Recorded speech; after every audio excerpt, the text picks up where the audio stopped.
Hello, Just True listeners. Thanks for tuning in as always, and particularly for clicking on this wild, wild west of an episode. Today's guest is Josh Ducharme. He is a Hamilton-based photographer who's passionate about capturing meaningful stories through his lens. Besides photography, Josh is interested and passionate about fashion, video games, and the arts, trying to expose himself to as many mediums as possible. Josh offers a down-to-earth perspective on balancing creative pursuits, starting a business from scratch, and staying motivated while pursuing multiple interests. His insights are relatable and practical, offering value to those who are looking to turn their passions into something more. Josh is one of my closest friends. I've known him for many years. We went to high school together. He is adventurous, eccentric, empathetic, and only wants the best in others and himself, and most of all, approaches life with love. Josh, thank you for being so open, sharing your experiences and struggles, and most importantly, being yourself. As a disclaimer, we do talk about controlled substances on this episode. We do not condone the use of them or give advice about them. Please talk to your doctor or a healthcare professional about the use of legal and both illegal drugs. Now, before we get into this podcast, if you are not used to Neuro Spicy people or ADHD people, I suggest that you buckle up for this one. Now for today's specially tailored cocktail. Buckle up. Today's creation is the Psychonaut Sour.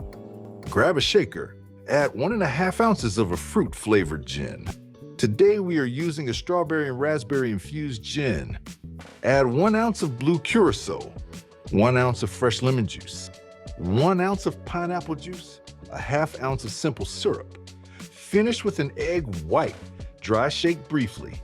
Add ice for additional shaking. Strain into a chilled coupe glass. Lastly, drop a couple mini starbursts in. Cherries just won't cut it for this Neuro Spicy cocktail today. Garnish with a lemon twist to finish. The Psychonaut is a colorful, slightly magical, and full of unexpected layers. Just like today's guest, Josh Ducharme. Hey you, you're listening to Just True, Just True, Just True.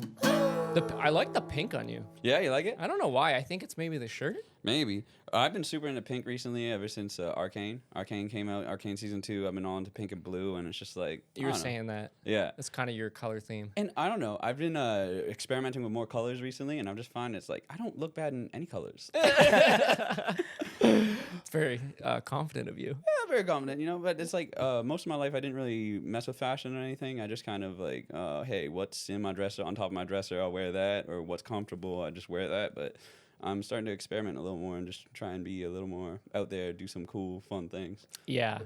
We were talking about fashion costs money. There's that. Oh. Yeah, that's what I was gonna say. Is like my fashion is just kind of whatever I have, but it's always exciting when you can like go somewhere and buy clothes. It feels great. Yeah, they Having get money. you. Yeah. Having money. Oh, and they're like, oh, that looks so good on you, you know? And it's like... What, these $150 jeans? Yeah, I think they do. You should buy them. It's $150. It works. I got suckered once, I remember, and I left the store, and me and my buddy both laughed. She's like, yeah, it was a cute girl at the counter, and she like was like, oh, like that jacket looks so good on you. I'm like, does it? Like, really? Or you ever get hit with when they're like, oh my God, it's the last pair, and it's exactly in your size, and it's like, oh, it's fate. Like, I have to buy it. I have to. Well, wasn't it like Hollister had criteria for who worked there? Like you had to look a certain way. Yeah. Well, I don't know because I never worked there myself or didn't really shop there very much, but it seemed very like the people that went there were a certain way. Strategic. The people that worked there were a certain way. Yeah. I think it even smelt strange in that store when you went there. They scented it. Yeah, very cologne heavy. Walked around spraying their little perfume. Yeah. Yeah. It was like, I walk in there and I'd be like, man, this feels like consumerism. I got to get out of here. Yeah. Well, it is. It's good branding. And it's like, do you attack the company because they want to stick with a certain type of brand? No, you don't necessarily attack it, but also you don't got to be a part of it if it's not your thing, right? That's true. Yeah. Because like you go to New York City Hollister's, like they have topless models, not women, men, ripped in their clothing, in the jeans, and they're outside the store like, hey, come in the store. Really? Shit. And so, you know, people are like, ooh. Yeah, I don't know feel- if they do that anymore, but I only noticed that in New York City, not like. You remember when we went to New York City? You remember the McDonald's with the piano in it?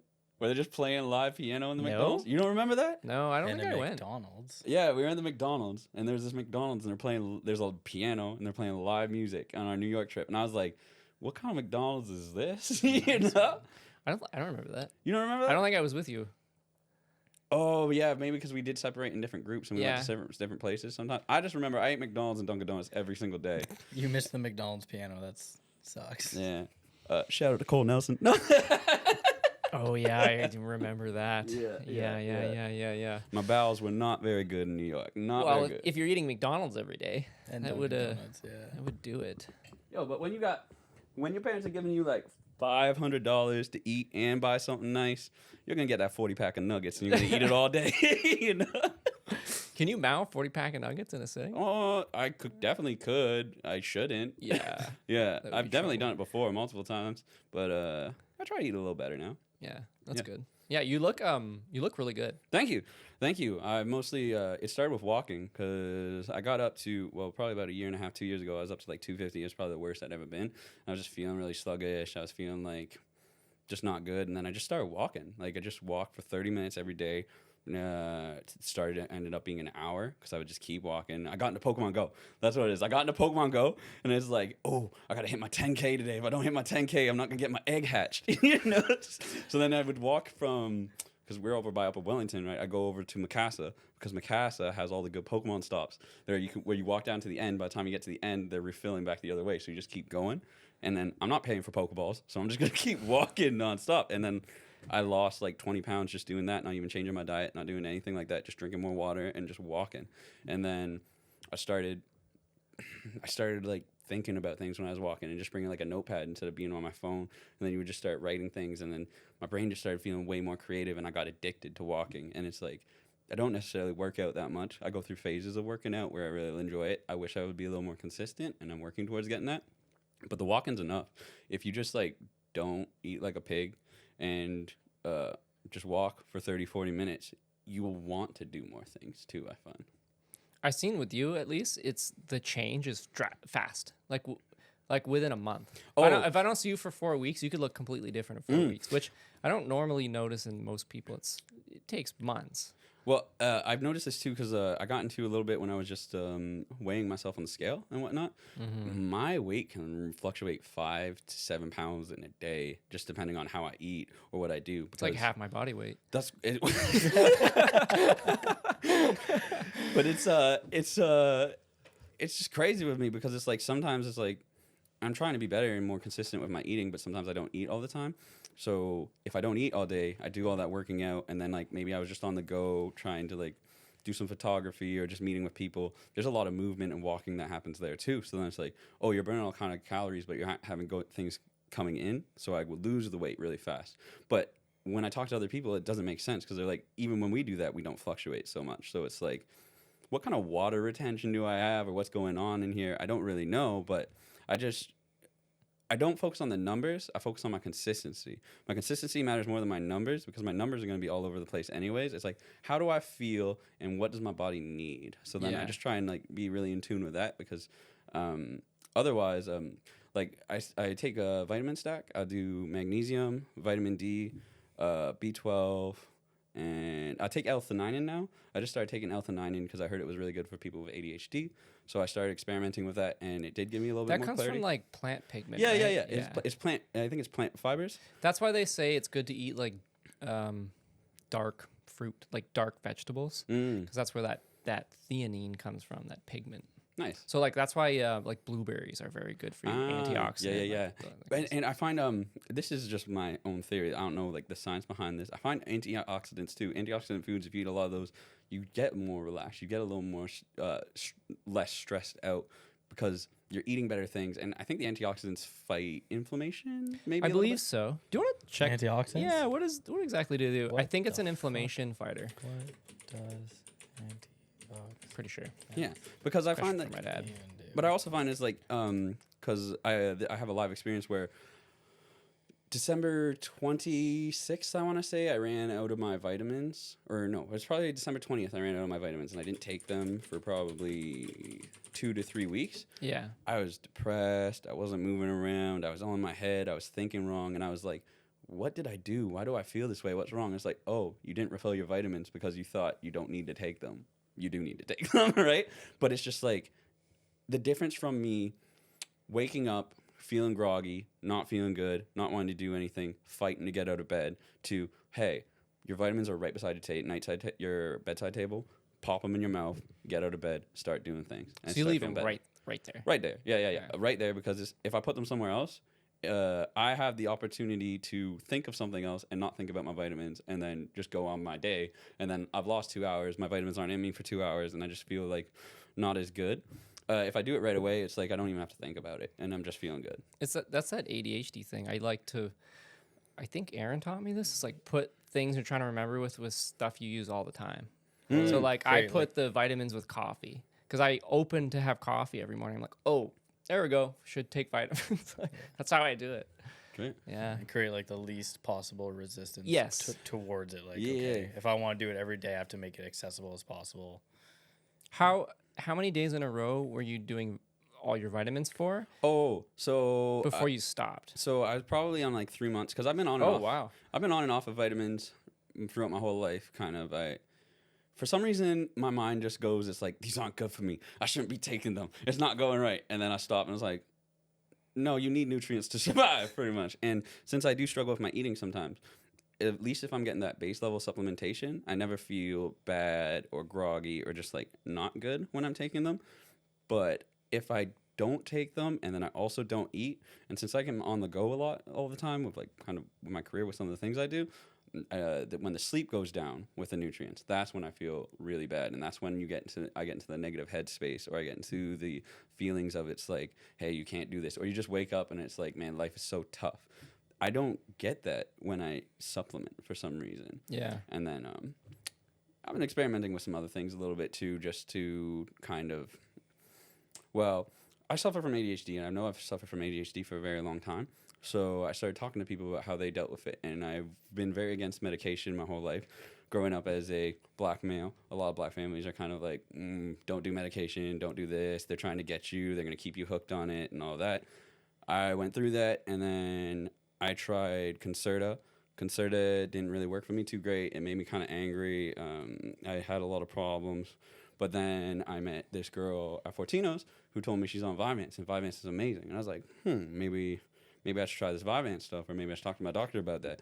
So then I got a little bit of Vyvanse. I tried it, and it gave me the same experience that magic mushrooms could give me, surprisingly. So that was really interesting to me, because it was like I had the peace of mind in my mind, and my mind would just like relax, and it was just like, oh my God, you're not thinking about all the things you have to do. You're just thinking about the one thing you have to do right now, and you're calm. So Vyvanse, I was not able to take it all the time, so I decided to substitute for microdosing into magic mushrooms. I'm currently on day 10 of microdosing magic mushrooms, and it's been night and day for me. It's been absolutely different. Like, I was really struggling at the start of this year. I couldn't focus. I couldn't get anything done, and I just felt terrible. My friend said that he'd been microdosing magic mushrooms for 30 days now, and he just felt like all his anxiety was gone, all his depression was gone. He could focus on tasks, and he felt superpowered. And then I was like, yo, I got to try that. I tried it. My anxiety did go down. It went away. I took a little bit of lion's mane with it. The next day I started to do it. That also made me feel less anxious and went away. And then it's like all of my tasks are like, these aren't things that I have to do. These are things I'm doing because I enjoy them, and I decided to do them. And just that shift from it being like, oh, this is so much work, to it being like, this is fun. This is my life. This is the life I built. Why are you stressing so much? You worked so hard to get here. Why are you hating it? And it's like, I don't know what necessarily might be wrong with me that makes me that way. But when I take something like Vyvanse, or I take something like magic mushrooms, or I like just balance my life out regularly, I'm chilling. I'm vibing. I'm a superhero, you know? Does Vyvanse give you the same feeling? It gives me the same feeling. Like, I can't explain it. I don't have the scientific knowledge that like really can do it, but it gives me peace of mind inside. And it's like, that's what I need, because a lot of the time it's, it doesn't matter if I'm in a bad situation or if I'm in a good situation, if I decide that situation is bad in here and I don't regulate myself, I'm going to get completely out of control and just keep focusing on the problem instead of fixing it. Yeah. Thinking about all the things that might go wrong instead of just working at it and then facing it if it does happen. Yeah. So it's been going. What day did you say? 11? Today's day 10. Today's day 10. Yeah. And have you tried to read about the long-term effects of it? Because you said your buddy's on day what? Yeah, my buddy's he'd probably be on day like 35 now or day 36. Do you know what that does? I don't 100% know what it does long term because magic mushrooms are something that people haven't really studied too Very much. new. But in kind of different cultures and whatnot, people experiment with it more. My opinion and theory of it is this, that when you do a big trip, like people look for those hero doses or those seeing gods, stuff like that, you get the big shock wave and you're just like, your neural pathways go berserk. They're like flaring. You start to get in more neural connections. You start to think better, and you start to feel like that peace of mind and that true sense of self. But then once you don't do mushrooms again, because most people just do it one time and they do their thing, it's like, oh, you're not setting that building block that the mushrooms do with your neuroplasticity. You're not re-putting that in every day. And when you re-put that in every day, I see it as like building a wall, right? The big trip might be 4 bricks of the wall, right? But if you put in half a brick every day, you'll build the whole wall instead of just having 4 bricks. And it's like, what I find mushrooms is doing is it makes me feel like my true self, right? And it's like, it's not being like, oh, you're a guy who has some debt and isn't the superstar that you wanted to be growing up. It's, oh, I'm Josh and I'm working on my life and it's my life. It's no one else's and I'm not comparing. Because I find I can struggle a lot with comparison. I will compare my life to other people's or compare my life to even earlier version of my life and be like, ooh, if I was that same person that I was then, I'd be doing way better right now because of the way I used to approach things. But it's like, you're not that person though. You can't do that. You're 30. You're not 22 anymore. It's a different mindset. It's a different body. It's a different everything. And it's actually better because I have more resources now. I have more people that I can talk to, and I have a better understanding of myself. That 22-year-old Josh, if he popped and he got really famous or maybe did something like that, he's not going to live very long because he's going to do everything and he's going to go out there and do kind of crazy things, right? Or he's not going to manage his money. He's going to fall off, or he might miss a gig because he doesn't think it's so important. He doesn't understand the industry. Now that I understand the industry a little bit more and I'm a better adult, when I do get to pop or when things do come very successful for me, I'm be able to manage it and actually make a career instead of just having a fun time. Yeah. Well, that's pretty common with You're self-aware. Yeah. Wow. Yeah, you're a very self-aware person. Yeah, that's what my therapist says. Well, that's good. Even Yeah. a clinical professional is. Yeah. And I've experimented with therapy a little bit too because like I used to have like I wasn't sure about it. It kind of felt like it's like, why do I want to pay somebody to talk when I can just talk to my friends about that? And I'm still a little mixed on my opinion of therapy because I think if you get the right therapist for you, it can work really good. But the process of finding that right therapist can be very costly and it can be very tough. There are programs and things that can help you get there. But I guess I'm just going to end this with like, therapy is important. You should try and do it, but don't beat yourself up if you can't get it. Try and lean on your friends, lean on your family. They are there for you. You might not think they're there for you, or you might think you're a burden. You're not. Your friends are there for you and they'll support you. Everybody needs to think like that. And you need to lean into your community and your resources. And if they don't support you, then you need to look for new communities and new resources and just understand that. Yeah. Because we all need therapy. We've all gone through COVID. We've all gone through all these things that have kind of made our minds mushy or made us like not want to be social or feel like we can't reach out to other people. I feel like now the world's getting better and it's like people are starting to be normal again. Now we just need to get that social integration going and things like that. And one way I've been doing that is I've been experimenting with ecstatic dance in the cacao ceremony communities and all of those kind of things. And it's been really nice because it's a sober experience. It's a place where I go. There's no drinking. Some people smoke a little bit of weed, but it's just you go there to heal yourself and have a dance experience. And it's not about like picking up a chick or making someone feel uncomfortable or like I just want to get absolutely blasted. It's just like, hey, let's go here. We're going to sit in a circle and we're going to talk about love and connection. You enter it with an open mind. Yeah. Yeah. You literally take a cacao drink, you put it to your heart, and you're like, you let it warm you, and you let the warmth go through you, and then you drink it, and you like experience it, and you like truly embrace this plant and let the plant do what it's supposed to do to you. And then that connection with other people, with everyone else doing that, it's like, I just can't explain that experience, because the first chocolate groove I went to, we did the cacao ceremony, and then we sat, and then we were just kind of vibing, and then the music started to play, and I never seen something like this, but all the people just stood up, and we all started dancing, and we just like, some people were going like this, some people were just standing, some people were all out going, some people were like doing their thing, going like crazy, and it's like, yo, I want this all the time. I want this sense of community, because this is like, I don't know if you do this. Maybe this is just me, but it's like in my house a lot of the time, I'll just be vibing. I'll be doing my work or whatever, and then I'll get up and I'll just be like, it's time to dance. Like, shake my thing, do my thing, start singing and blasting. And now I'm in a room with people that do that same thing, full out blasting. And like the veterans, they're Sorry to interrupt. Are you hearing that, Drew? it's clicking a little bit. Yeah. Is it because it's shaking? Sometimes No. it's shaking. No, it's a loose connection. So far, so good. Sorry, everybody. You're experiencing technical difficulties. Yo, you know what you gotta do before you leave is your feed me. Oh, what? Feed me. Did you ever, me. so the play that Hannah directed, Yes. there it is again. His favorite character in that play is the giant plant, and it has a voice. Yeah. And he can do it really well, actually. I bought a Venus flytrap the other day because we were having a little bit of a fly problem, and I was like, you know what? This is the Keep best talking, way. keep talking. This is the best way to solve this. But yeah. Anyways, the cacao is a plant. I don't know exactly where it derives from, but it's just a heart opener. Mike. It's a heart opener and wasn't all the way in.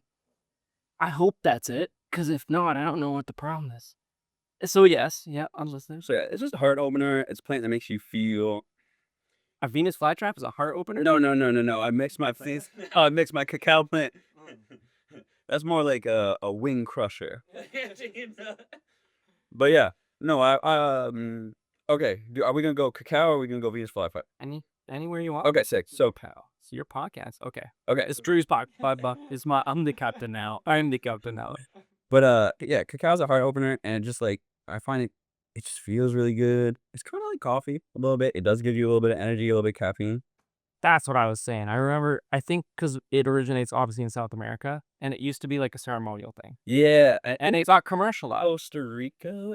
And that comes from there too, but I'm not 100% sure on that. But South America in general. And it used to be a very like ceremonial thing. And then like, capitalism got a hold of it, and now everything's white girls got involved.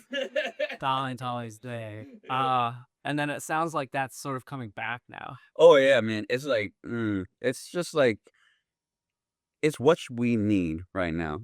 Because the world's very disconnected, and it's just like, cacao brings you together, and when you go and you set it with that intention, like, Because it technically is a drug. Like, it's caffeinated. Well, caffeine's a drug. okay, then Pepsi's a drug too. I mean, but caffeine, it does change the way your brain works. Like, stimulates you. It's a stimulant. That is true.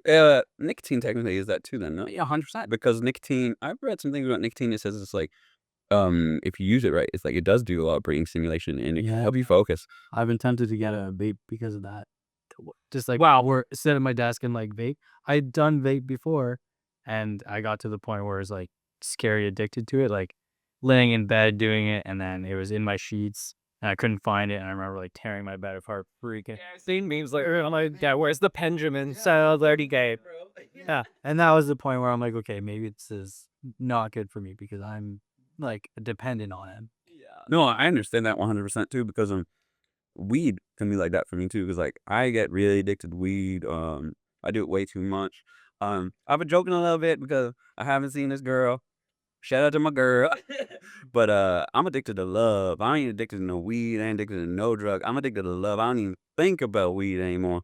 But I think it's partially the microdosing that's helped me a little bit with that too, because magic mushrooms, at least I know when I've gone to the big trips, like the big like hero doses and stuff like that, every single time, if I'm drinking or if I'm doing weed or whatever, I don't want to do it after, and I don't want to do it for a few weeks.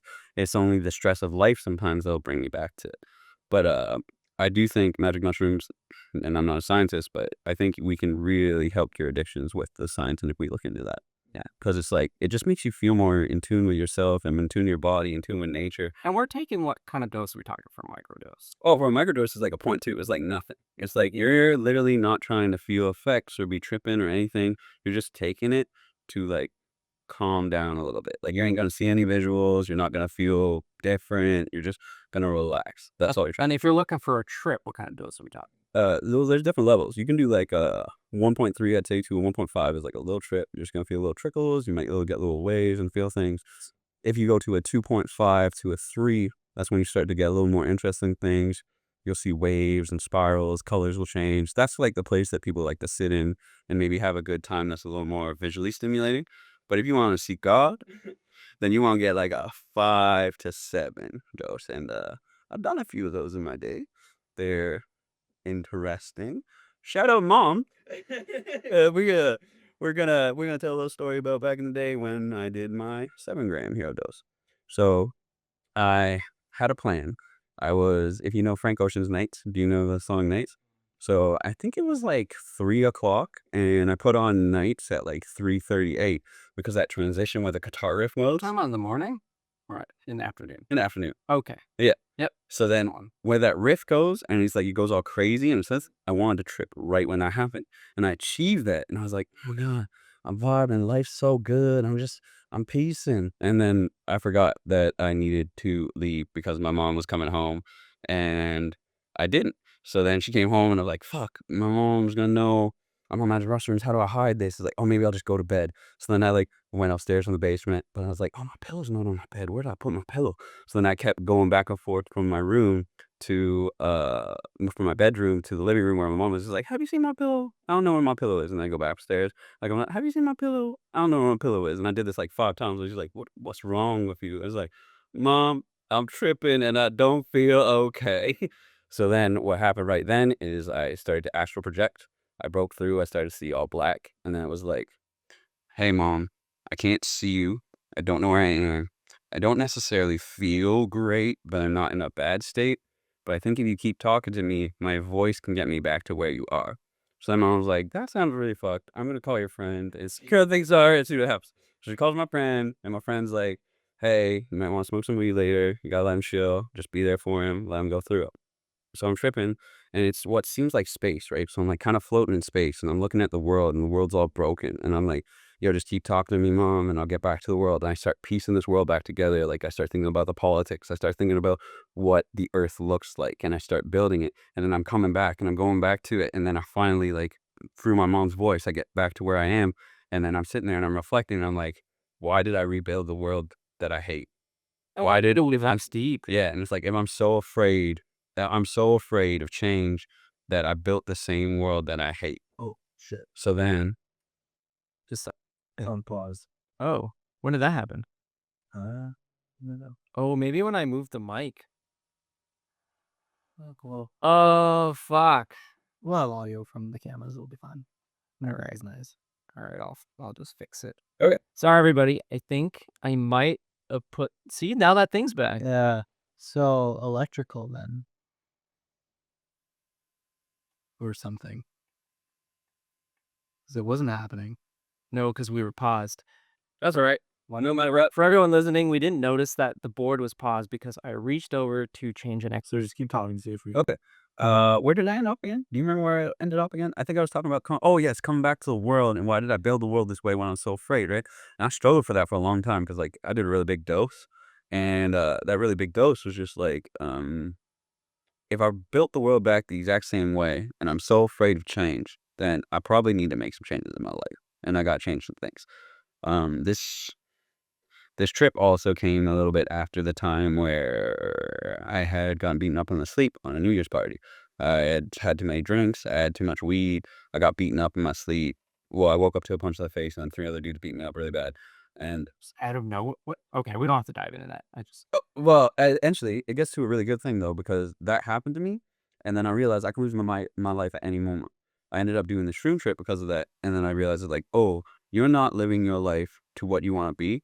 Go do things. So then I just started doing things. I'd had another shroom trip. I was vibing out really bad, really just like having a good time. I heard music. It's really bad. It's like the machine is lagging because when it clicks. Oh yeah, see should we see the bars skipping and like lagging? Should we stop? Give it a turn off and turn on Yes, haunting. Yeah. Okay, we'll be right back, everybody. after these messages. All right, folks, this is a special one. Our first ever Just Drew podcast merch drop is here. And this one is for all the Neuro Spicy people out there. If you have ADHD, OCD, or know someone that's brain runs 1,000 miles an hour, this one is for you. For those listening, the design is a black and white brain on a plate with a very colorful Neuro Spicy sauce being poured over it. Because let's be real, being Neuro Spicy is both a blessing and an adventure. And we couldn't have picked a better episode to launch it with. Our guest today, Josh, is incredibly outspoken about mental health and his own struggles with ADHD, something that's a common theme here on the show. All three of us know what it's like to have our minds racing with ideas, distractions, and hyperfixations, and we know so many of you can relate. This shirt is a badge of honor for anyone who embraces the wild, creative, sometimes exhausting, but always exciting ride of being Neuro Spicy. The drop is live now at the justdrewpodcast.com. I repeat, the justdrewpodcast.com. Yes, we have a website now. Please go check it out. And if you snag one, tag us. We would love to see the Neuro Spicy crew out there in the wild. Not to mention, this also helps fund the podcast so me and Drew can continue doing what we love. We would appreciate the support. Now, back to the podcast episode. Because it's like, okay, the good card's already found. Yeah, it's like the best example of this is Magic the Gathering Lord of the Rings set. Because Magic the Gathering Post Malone bought the One Ring, right? The really expensive one. So that set's going crazy. Post Malone. Super expensive. All the boxes are going up like $500, $600, $700. The One Ring gets pulled. Value goes down immediately. Yeah. So all the people who scalped and held, hoping that the One Ring wouldn't get pulled that early, because it got pulled within like a week, 2 weeks. So just them not knowing where that one card is makes the rest valuable. Yeah. Because it could be in theirs. It could be in this one. There's a chance you could get it, and if you get it, it's like $1 million card. And it was a guy in Toronto, right? Yeah, it was somewhere in Ontario. Didn't Posty pay like $1 million? I think he got more of a deal. Do you want to check that? Yeah. There was a guy in Toronto that was Canadian who pulled the card, and there's literally only one. Yeah, right? it's a 101. Yeah. Fuck. And Post Malone has it. Yeah, Post Malone has it. It's actually kind of cool. I didn't know he was because I've started watching a little bit more like Magic the Gathering, like YouTube content and stuff like that. I can't remember what channel it is. Here, put your PayPal in, Drew. Just go ahead. 90 cents a month. Put it in. I can't afford that. Yeah, but I'm not sure what page I was watching exactly. But he's really interesting to watch in Magic. He has all kind of fun decks, and he plays. He's like, nerdy. Yeah, and he's not just trying to be like just hardcore win. He's trying to do fun shit, and I'm like, $800,000 on a rare Black for a Lotus card. Now, how much did this Canadian buy that deck for? Like $100 that he pulled the ring out of. Oh, it depends. It wasn't in a booster box. Was it in he could have gotten a single pack. How much is a single pack? Probably for the Lord of the Rings, I think it would be. I can't remember if they did only collector boosters. If they did only collectors, it'd probably be like 40. If they didn't, it'd be like 17, 20, something like that. But I don't know. Magic the Gathering, though, out of all of the card games I've opened, it's my favorite one, profit wise and play wise. I was gonna say. Yeah, what do you like to collect and trade, and what do you actually like to play? So my favorite things to collect are Pokemon because I feel like it's so easy to just. I played Pokemon my whole life. I know what's hot. I know what people want to see. I know what. It's a rich culture. There's also a video game. There's a TV show. There's movies. Yeah, it's literally the number one brand. It's pretty much the number one brand in the world outside of like Walmart, shit like that, right? But it's I'll say it's bigger than Walmart. Yeah, I think it is the number one brand because I was looking at these things. I'm pretty sure it's Pokemon and then it's Sanrio right underneath. What is? I don't even know what that is. Sanrio is like Hello Kitty stuff. Right. Yeah, and like I was surprised when I saw this because I wasn't really into the Hello Kitty stuff. I didn't really know much about that. But then I was just looking at the top brands and I saw Sanrio right under there, and then I looked at it and it's like, oh yeah. That stuff's everywhere.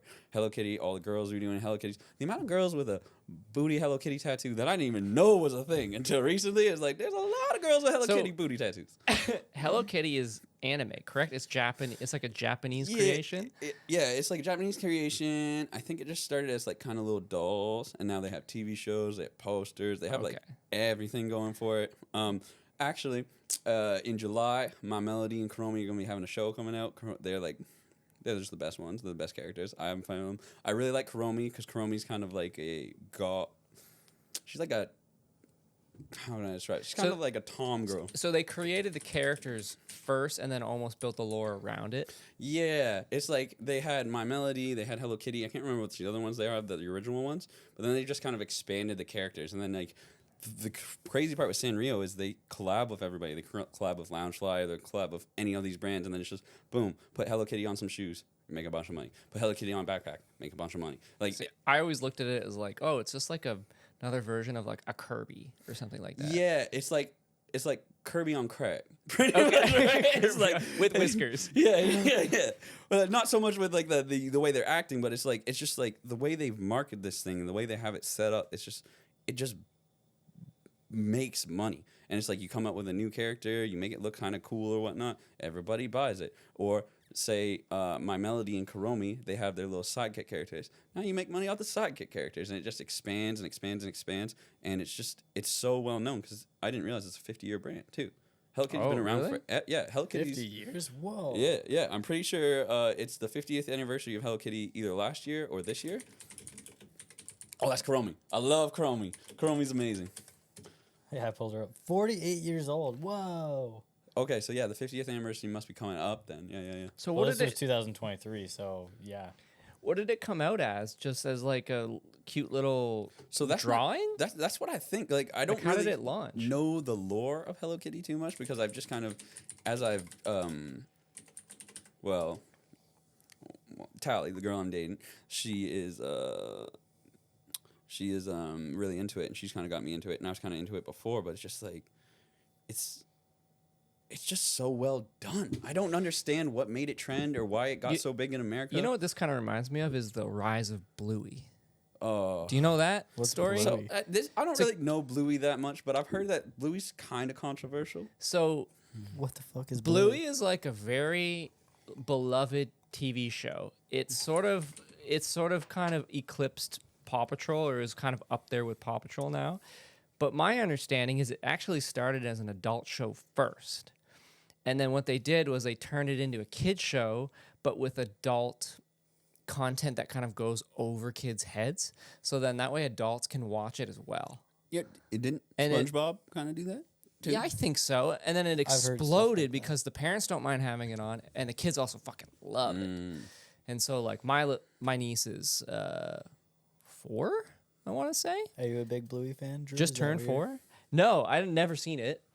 So my niece just turned 4, and she's obsessed with Bluey. And they've had it on the TV a couple times, but I didn't really pay attention because I didn't know it was. Is he a dog or a raccoon? I don't know. I think hope he's a raccoon. I like That's got to be a raccoons better. raccoon, but he kind of looks like a dog. I think it might be a dog. Looks I like think a it's dog. I think Google it's a is- dog to me. Is a blue healer What is that, like a border who collie? loves to make fun. Shepherd? Australian play. Shepherd?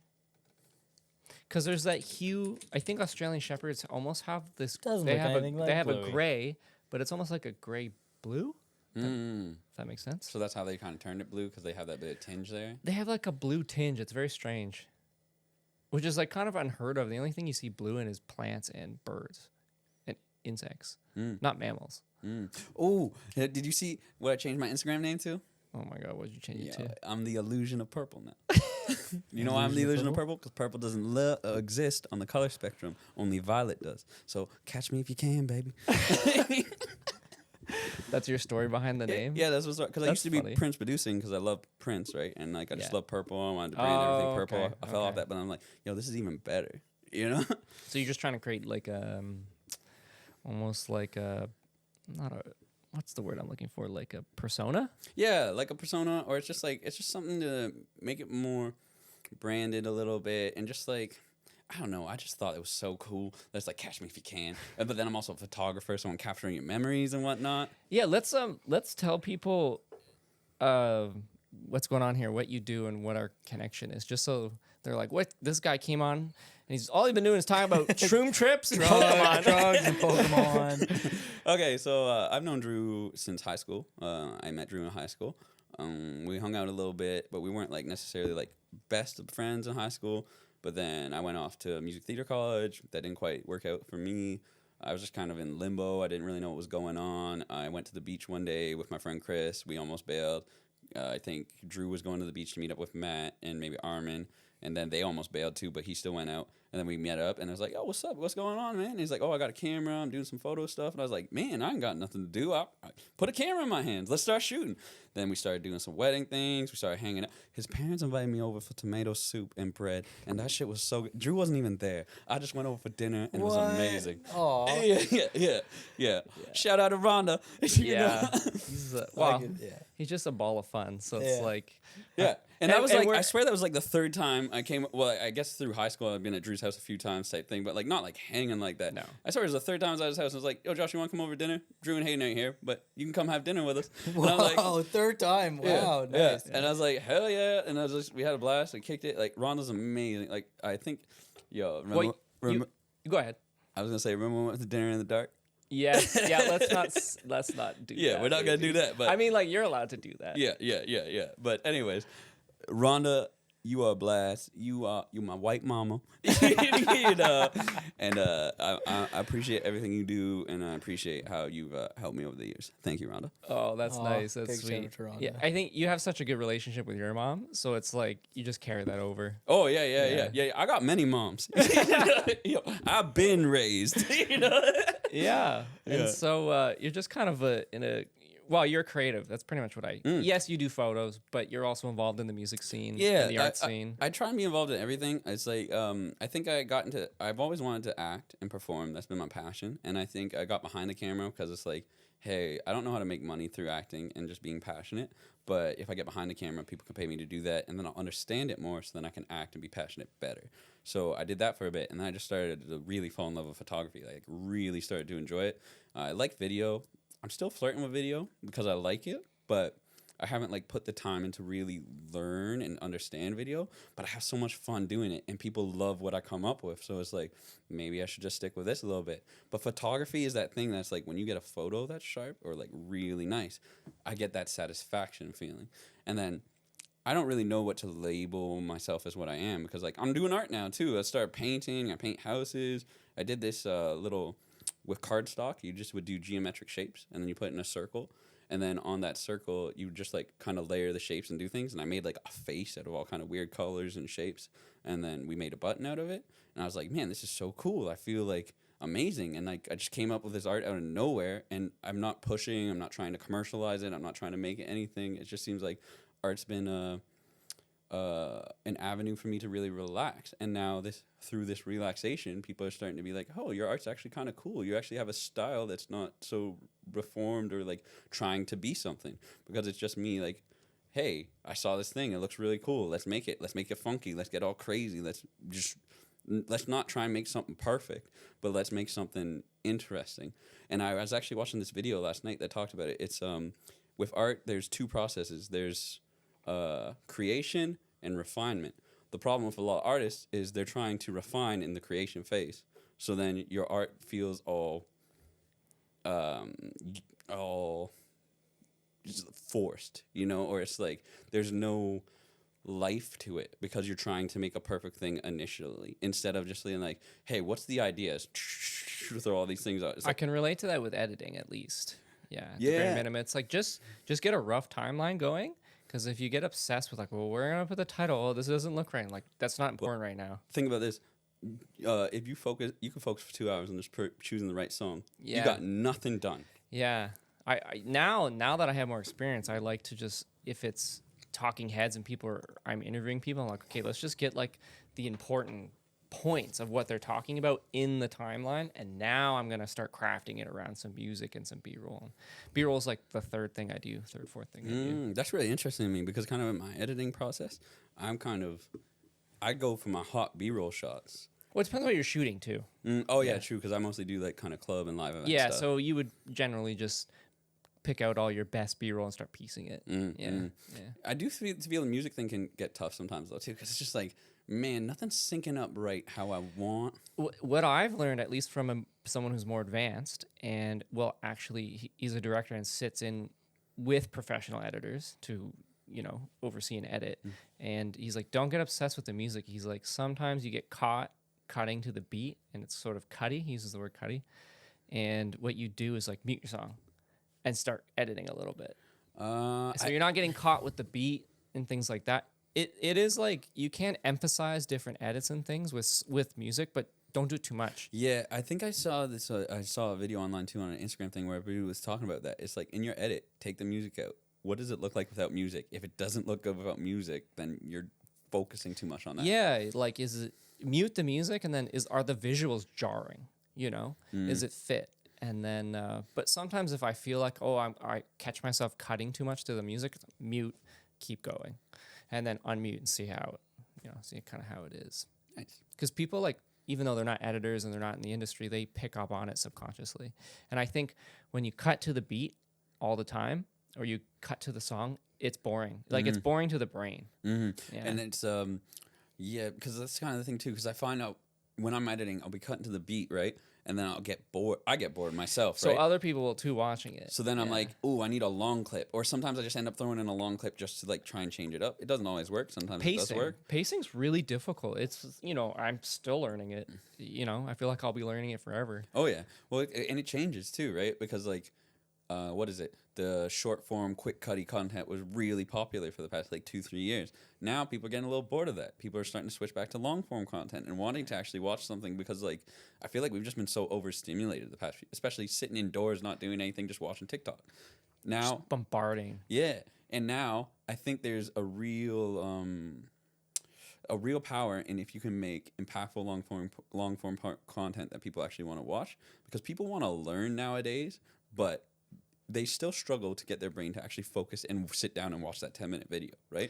Well, and like, I obviously take sound bites from this podcast, and I'm going to put a great soundbite out of you, and like, a few thousand people might watch it, but they're not going to get to know you. Mm-hmm, mm-hmm. It's the people who will go in, listen to the whole podcast, and be like, yo, this guy, I love this guy's cool. I like this guy. And you saying that reminds me of something that I think I would like everybody just to know type thing. It's like you are valuable too. The person that you are is valuable. You have to show that, and that's kind of where branding's gotten more interesting with brands more recently, where it's like you see all people making kind of goofy TikToks or goofy Instagram posts with their businesses that they wouldn't normally do, but you're getting to know them now instead of it just being like, hey, I guess I'll just use a regular brand. Hey, this is Gatorade or whatever. It's like, hey, this is Marshall's sports drink, and Marshall Marshall skydives, and Marshall does this, and Marshall's on fire, and Marshall's in an ice bath, right? And then it's like, yo, that Marshall guy's kind of weird, but he drinks Marshall's sports drink, and he's able to do all that. I kind of want to drink that, right?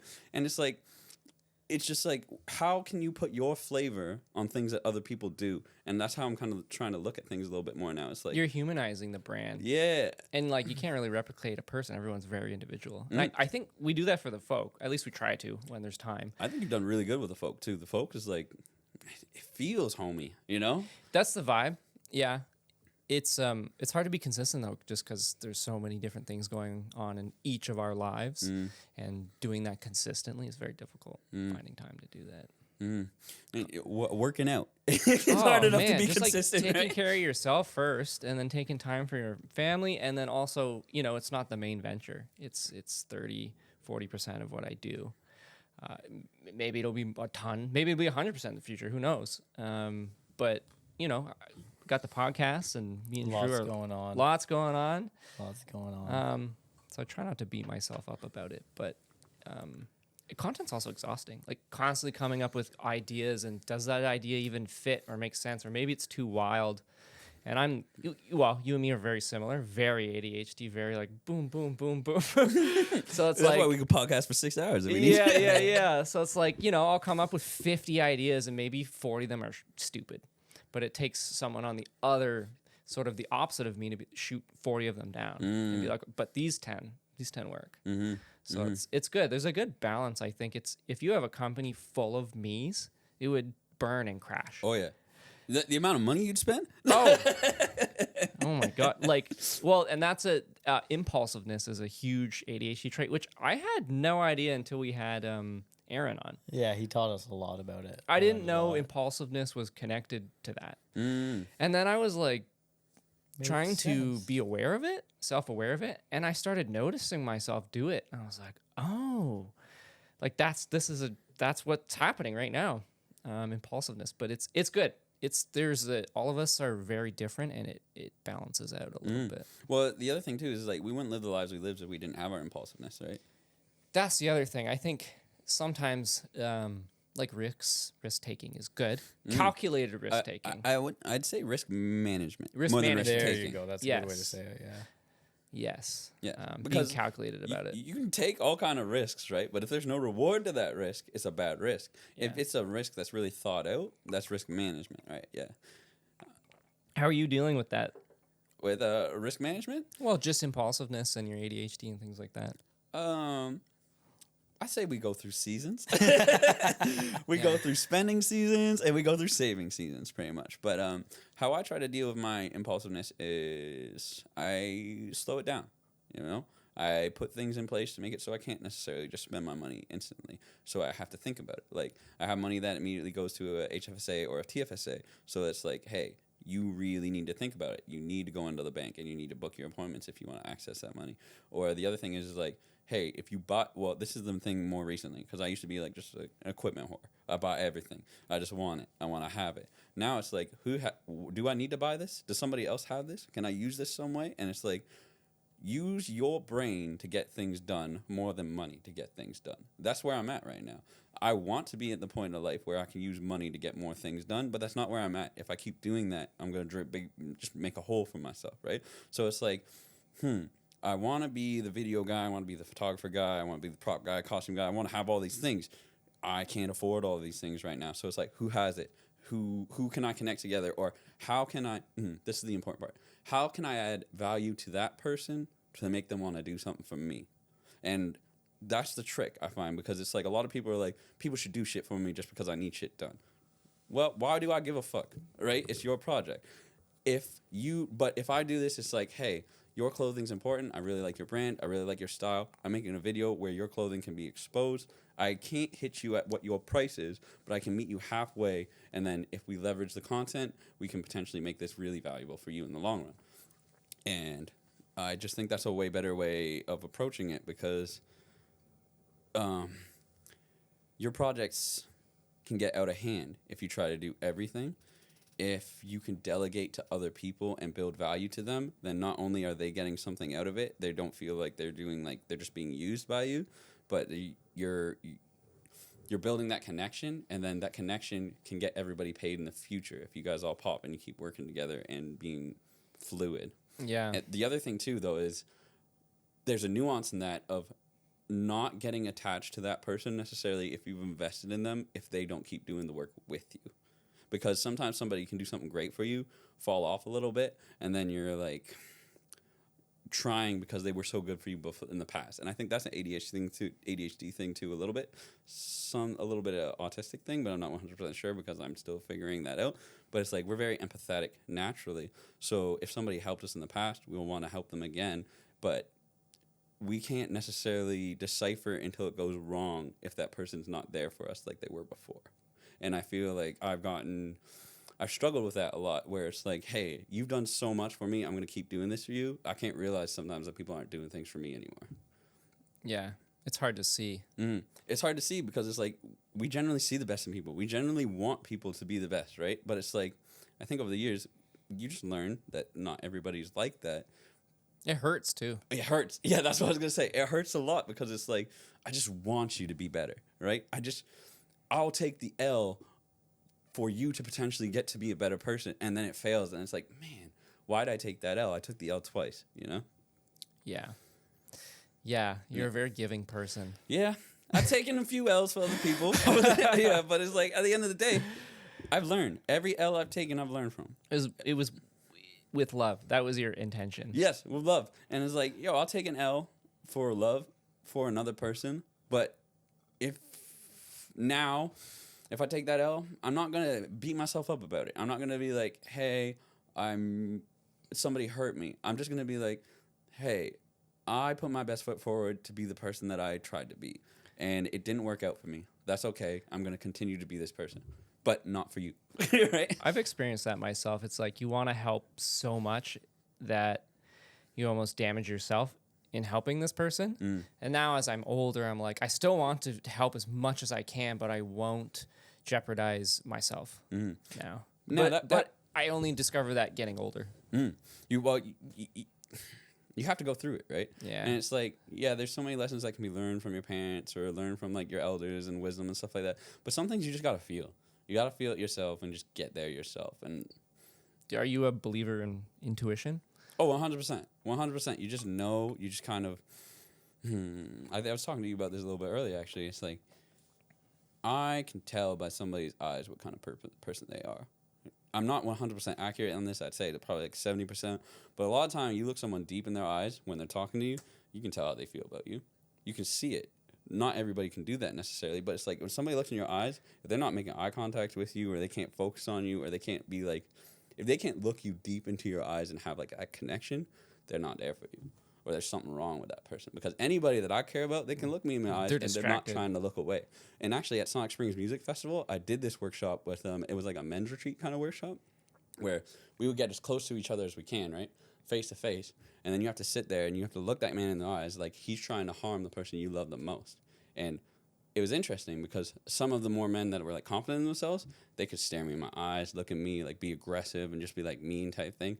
But some of the dudes that have problems in their relationships, they can't look me in the eyes. They look away. They look scared, or they're not ready to defend their person. Because the one dude he actually drove me up to Sonic Springs when I was talking to him. I was looking him in his eyes, and he couldn't look me in the eyes when I was saying that or when I was being rude and like thinking about attacking like his person just for like the workshop. And then I was walking by later at the festival and I was seeing him getting a tarot reading with somebody and they were talking about the problems in his relationship and how it wasn't working and stuff like that. So I just stumbled across that, but I could see that in his eyes because it's like, you don't have the strength to defend your partner. There's an issue there. Why do you not want to defend your partner? And this was a workshop you went to? This is a music festival that I went to that do workshops in the morning. I see. Yeah. So that was one of the workshops. Yeah. That's out there. Yeah. It's so it was really interesting because we're having strangers too, right? Yeah. I didn't know any of these people. You are a ballsy motherfucker. And what is this called? Sonic Springs? Yeah, this is Sonic. Someone just sent me a link to that. Oh, really? Yeah. Yo, you should go. Yeah. I'll be there. I'm applying for the media team for Sonic Springs. That's what I'm going to do too. Someone sent me like. Let's do it. Yeah, let's do it. yeah, I know Drez. Yo, Drez. Shout out to Drez. Yeah. It's all because it's like volunteer based, right? Like, it's all volunteer. You're going to have a blast, dude. This was the best thing because like we do Kundalini yoga in the morning. We do drum circles in the morning. See, I know what that is. while the man's workout shop was happening next to us, they had an ecstatic woman's workshop where they're like, we're all women, we're doing this, they're yelling, they're screaming, they're fucking gyrating and doing their things and just letting their inner wild woman out. Reva Wild, she runs that workshop. She's an incredible woman. Any women, you should check out her page because she just is like, she's helping women get into their inner feminine and releasing themselves and being true women. Check out her page. She's a really good woman. Yeah. What else did we do at Sonic Springs Music Festival? Where is this? It is at Fisher's Point, I think. I'm not sure if it's going to be there 100%. This seems far. This year? It was pretty far. It was like a 2-3 hour drive. Okay. It's like in August. Fisher's Paradise, my bad. And it's 2-3 day. Is it a festival? It's like 3 or 4 days. I think it's if you do early bird, I think it's 4 days. And sorry, what's the theme of the festival? So Drugs. No. It is connection. It's connection, it's love. Because a lot of people actually don't do drugs there. Like a lot of people don't do drugs there. They just do their cacao, or they just go and they like embrace the experience. Some people do drugs because a lot of people doing their ketamine and stuff like that because they like that. It's the atmosphere is set up for that. If you so choose to do that. The atmosphere is set up. I would say the atmosphere is set up for you to release and heal yourself. To be and open. Then it's a music festival, so people bring drugs, right? This episode is brought to you by The Folk, Norfolk County's unofficial official clothing brand. Whether you're repping your roots or just love high-quality Canadian-made apparel, The Folk has you covered. From timeless staples to limited edition drops, every piece is designed and made right here in Norfolk County and inspired by the community we call home. Shop now at thefolk.ca and use the code JustDrew in all caps. I repeat, JustDrew in all caps at checkout for 10% off across the entire website. The Folk, representing places, connecting communities, and inspiring memories. Now, back to the podcast. So what kind of music is playing there? It's mostly EDM Okay. for the most part, but I would say kind of like more like spiritual EDM or more like a lot of like Matty Rice. This is probably one of my favorite DJs I saw there, Matty Rice. He'll do what is it? He does kind of like music from all over the world, and then he mixes it in his DJ sets with like modern music. Oh, cool. Like, and it'll be like It's like Afro funk with modern with, American like, music. anything. Like what was it? I'm trying to remember the song right now that I love. Anyway, but he missed like Whitney Houston, stuff like that, with like songs from Costa Rica, maybe stuff like that. And then you're just like, So it's got like a Latin beat maybe, but he's mixing in. Okay, I see. That's cool. I remember specifically at Sonic Spring Music Festival, Jesse Cowboy had a set where he had Missy Elliott going in. It was like, and his transition was like, this is the type of beat that make your booty go, this is the type of beat that make your booty go, and he switched into something else, and I was like, that was so hot, you know? And it's just like, oh, all the DJs are really good there. Another good one, I can't even remember their name right now, but they were just like super sexy. The dude played the saxophone, and Did you say the saxophone? Saxophone? my bad, the saxophone. But I like the saxophone. Sounds interesting. he would probably like that too. I gotta find their name, and I'll put it in the caption or whatever when it's You here. could make a saxophone a saxophone. A saxophone? Yeah. You know. I don't know how you'd do that, but you could. What is it? Just put little vagina nubs, you know, on the Oh my god. Go on the riff, it's like, I'm hitting the G spot. Yeah. Maybe use the mouse, make the mouthpiece a little phallic. Oh, I don't know about that, you know. Maybe not. Depends for where me. you are in your life, and what you're into. That's true. That's true. Maybe 2030. Man, you are all over the place in so many different groups. It's a definitely superpower of you. You seem to blend kind of seamlessly over genres. You go from, you're wearing a metal band t-shirt. Shout out to Luthero. Yeah, shout out to Luthero. Shout out to Victor. You're in the metal scene. You're in the rap scene. You're in the EDM scene. You're in the spiritual holistic scene. You're doing yoga, cacao ceremonies, ecstatic dance, which I still don't know what that is. Ecstatic dance. Okay, so another thing with ecstatic. Oh, maybe you can get a clip of ecstatic dance where they have the headphones on. Because that's what the regular ecstatic dance kind of is. And the really interesting part, you're not supposed to talk on the dance floor for ecstatic dance. It's supposed to be just, you're supposed to be really in your body and just like feeling whatever you're feeling, yeah. With headphones? Yeah, see if you can find the headphones one. You're like a scientist. Just experimenting. Yeah. Oh, so another thing I've started learning is like human design and stuff like that through some of the people in the ecstatic dance communities.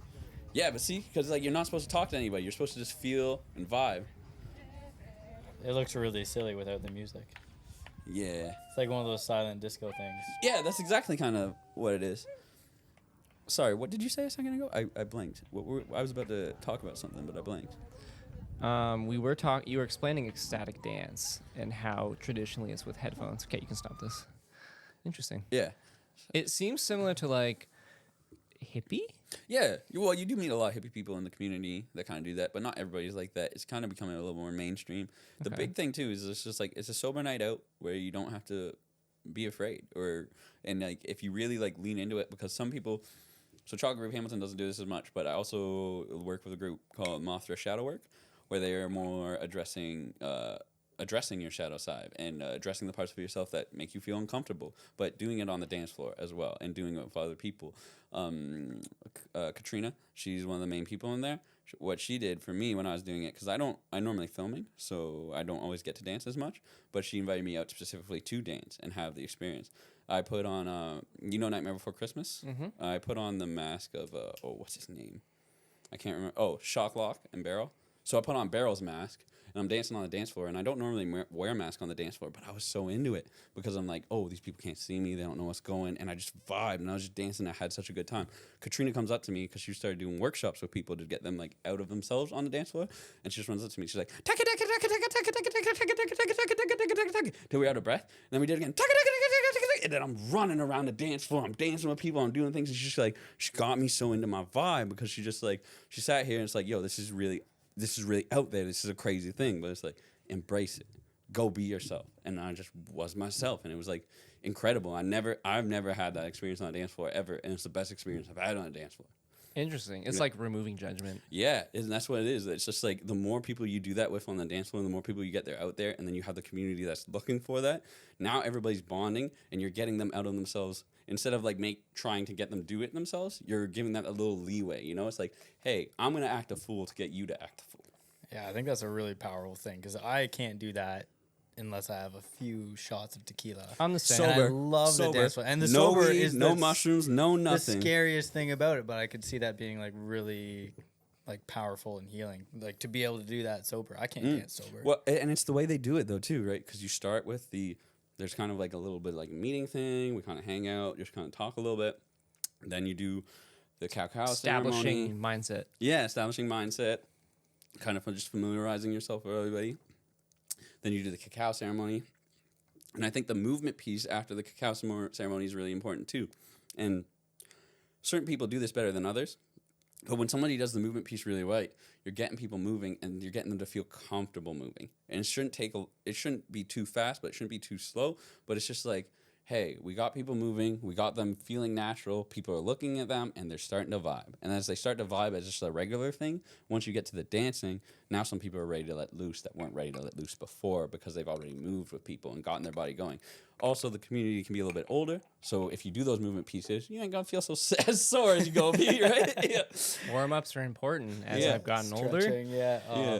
Oh man, I went for a jump in volleyball last night. Just pulled a muscle like down my hip, and I'm like, no. I've never felt this one before. Is this new? It's like, yo, I ain't got the Megan Thee Stallion knees no more. Jeez. Yeah. About 10 more minutes. 10 more minutes? Okay. Okay, wait. 10 more minutes. I got something important I got to do. I got to do my show and tell. You know? Oh yeah, where did that go? Is this It's the right here. I got it sword? right here. Right here. So, I was talking about protecting yourself and whatnot, being nice. So, I had to go and get myself a sword, I was sitting there. I was at, the Antique Mall, and I was doing a photo shoot, and I was like, I need something. I got to find something. Couldn't find a sword nowhere. Couldn't do it. I was leaving the store. I saw it in the booth, and I saw this, and I was like, perfect. What? Yeah, that's my shit right there. And it's like, it's got the demon head on it, too. I got 30% off, too. Nice. sick. Is there a story behind this sword? I was gonna say, what is this sword? So I don't actually know the story besides the fact that I thought it looked really cool. And then the other thing was like, I bought Can it. I hold it? Yeah, hold Is it. it actually no, sharp? Okay, wait, Can I you gotta tell you wield It's something. a real I gotta tell sword, Can right? you wield it? Yeah, you can wield it. You don't hold a sword. You wield. Can I a wield sword. your You sword? shall wield my sword. But yeah, Oh my wield the God, sword. that's fucking. and try This this. is legit. Yeah. And try I this. wanna wield Give it it some next. swings. Give it some swings. Okay, it's blended, but still, it's fuck you up. And give it some swings. Doesn't that feel great? Yeah, do that. Do that. I'm telling you, everybody needs a sword. Yeah? Everybody needs a sword because if you pick up your sword and you swing it, you feel so good about yourself. This is Yeah. legit. That's what I'm saying. Oh, this is a legit sword. It's heavy. Yeah. I just needed it. I saw it. I needed it. I've done a photo shoot with it. You know what scene this reminds me of? From my favorite comedy ever, Step Brothers. I'm like, you see this right here? See the signature? What is it? Randy Jackson from American Idol. Do you know this? That's one of my favorite scenes. Right. You wanna- Let me hold Would it. you I like wanna to hold it. I want to wield it. to I wanna wield it. the I wanna sword? wield it. I want to wield it so bad. These little tassels. Yo, Drew, Night Drew. Oh my God, one of us should be knighted. Isn't that awesome? It feels good, doesn't It's it? very satisfying to hold. Yo, don't you love that handle though? It's with the heavy. wings? It's got two fucking birds going Yeah. up. And look at it. Here, you can look at the details in the scabbard crazy too. that you can just buy a sword. What's like? I don't know. It's in the antique store. You're telling me you couldn't smoke joints ever? Like marijuana illegal. But you can buy. But you could buy a fucking anyone can buy- sword? Okay, I wonder okay, if there's okay. an age limit. Do you have to be Jesus. like? I'm Oh, No. He just wanted the money. I don't think he cared how old I was. Yeah. I got ID'd for buying a lighter Really? a few weeks ago. I was like, I need an ID for a lighter. I can't Like, remember yeah, what you it gotta was be- that I got ID'd for the other day, and I was like, man, I'm 30. Yeah, it made me feel pretty good. yeah, I get ID'd here That's and there. kind of cool. It feels bigger in your hands. You're like, oh yeah. That's what she said. Not to me. I can't. I know that's inappropriate, but I can't help myself. Oh, it's our podcast. We can do whatever we want. I know. That's what she said. I Podcast. feel like when I do that, people are like, this child. That's what I You think can in my be a head. child. But We're man, a good timed. That's what she said. It just lands. Oh yeah. Yeah. That's what she. But I feel like It's a classic. well, I'm an Office fan, and that's a huge. yeah. I was thing gonna in say that that's show. big. All right. I think that's probably why I have a problem with that one. I just can't help myself. But yeah, what I'm saying is everybody should get a sword. But like, thank You can't. brother. Not everyone can own a gun, so you also don't have to have a license for a sword. I feel like guns are way more dangerous than if, swords. if you got a bit of money and you really want to feel good about yourself, you buy a Jinx rocket launcher by Nerf. I got this thing. It shoots 3 rounds 4 times. I hold it over my shoulder. I feel like Jinx. I feel amazing. You know. What is this, a Jinx? Yeah. Oh, do you know Nerf gun? Look up the Jinx Nerf gun. It'll be Fishbones. Fishbones Nerf gun.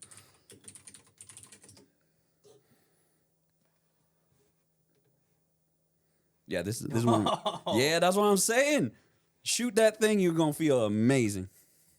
I got it at Amazon. Is it actually Nerf? Yeah, it's actually Nerf. I got it at my house. It's at my house. And what character is this? This is Jinx. Jinx is From yo, what? The box. I could sell that box for $60. I got that box sitting in my house. Who's Jinx? You That don't know. girl. Jinx No. is the main character of Arcane.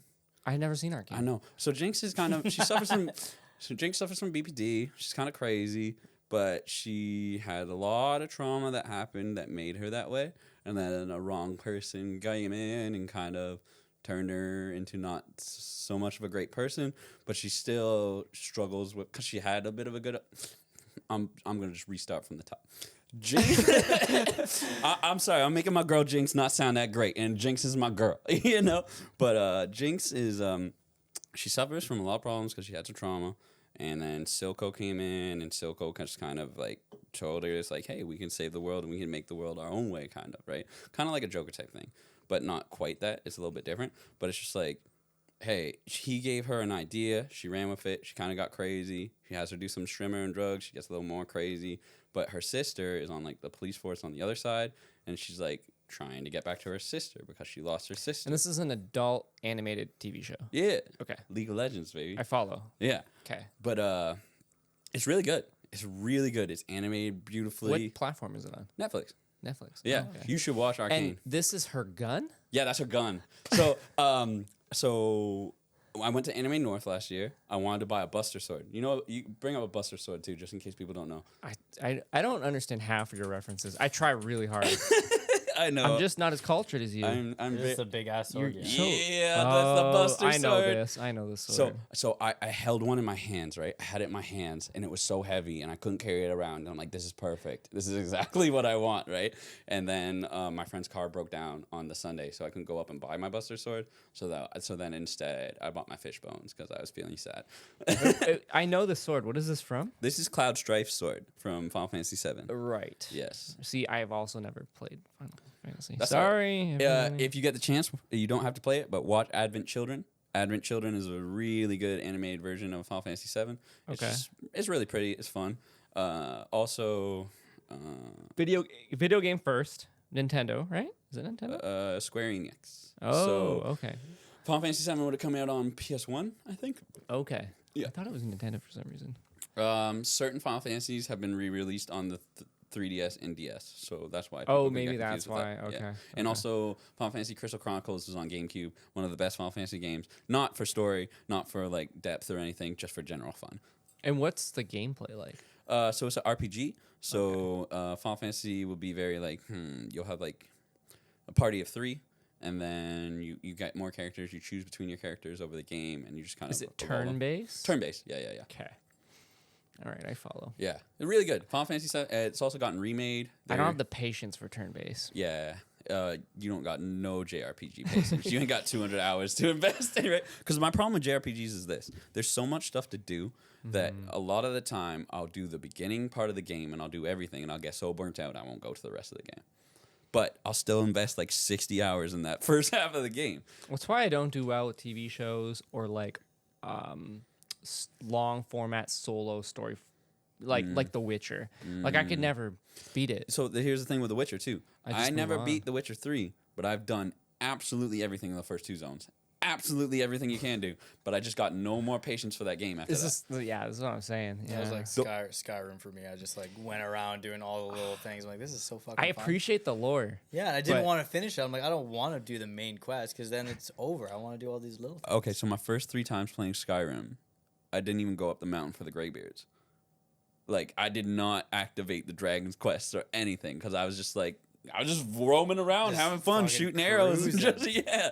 Because, like, if you just don't go to Whiterun right at that beginning part, you just avoid that quest and you just play the game and this is another game. That was me playing Far Cry Prime, and I was just dicking around. And all of a sudden, Brandon goes by. He's like on a saber-tooth tiger. I'm like, how the fuck you get that? And he's like, well, you got to do all these missions. I'm like, fuck. Like, damn man, it. I'm just roaming and Darn. adventuring. I was having fun on my elk. You have a saber-tooth? You have a saber-tooth? That was a good game. Hook me up. Oh, okay. All right. Are we 3 minutes? 3 minutes? What else? We've. What? I mean, there's unlimited amounts. There's unlimited amount of things. I just don't want to dive into something too deep. but- Yeah, what else could we do? What could we am with? What's something hot that we could am with? Do you want to just give some like, not that you're a therapist or any kind of professional psychologist, but like maybe just some advice with how you deal with your own Oh, how problems, like how you deal with ADHD and some advice and just, I don't know. Okay, so a couple things that I've found over the past few years that have been really helpful for me with like ADHD specifically is kindness. You have to be kind to yourself first, because it's like you're gonna make a lot of mistakes, a lot of things are gonna go wrong, and a lot of people are gonna judge you for the way that you live your life. If you can accept that your life is just this way, and then create an environment that's good for you, it doesn't matter what other people think, because you're the only person who has to live that life. You're the only person who has to go through it. Those other people won't be there through any of the struggles that you have to go through. So design the life that works for you, and what other people think doesn't matter. As long as you are paying your bills and you're getting things right, that's all that matters for you. And you have a vision for your life long term.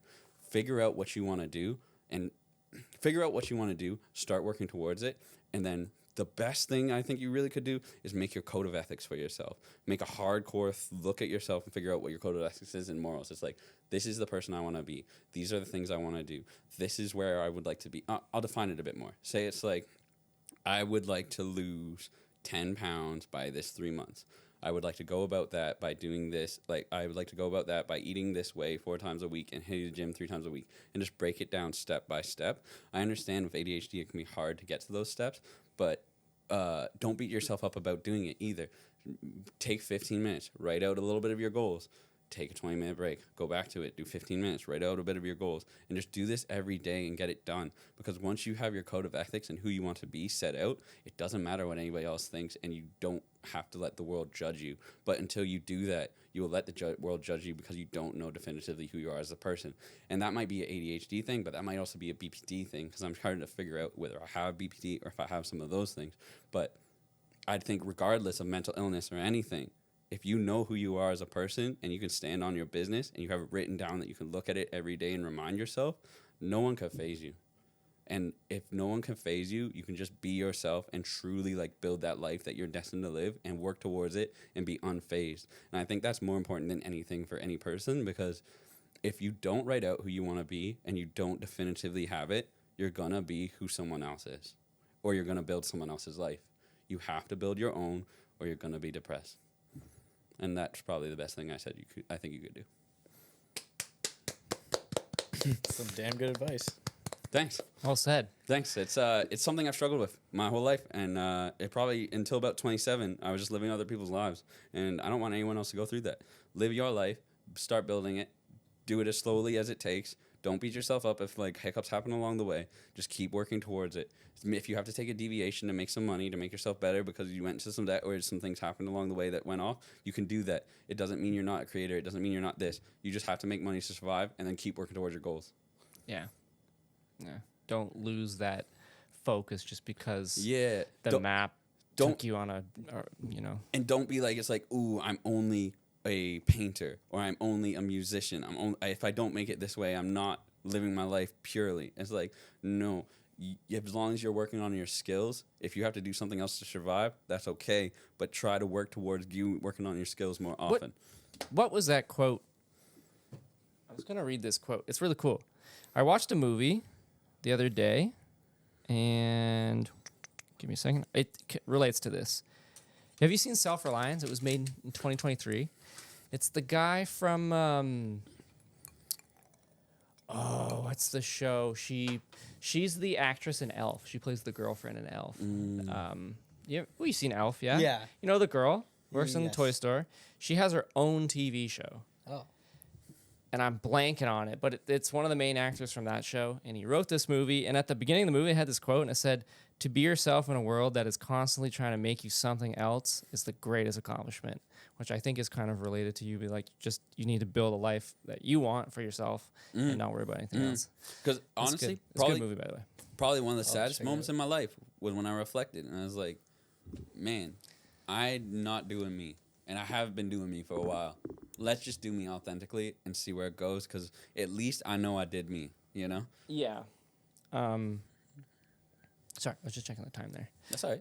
Yeah, all good. Good stuff. Yeah. This is really good. I wish we had more good. time. I wish We'll do it again. Yeah, we're going Yeah. to do this again for sure. We're gonna be cooking. No.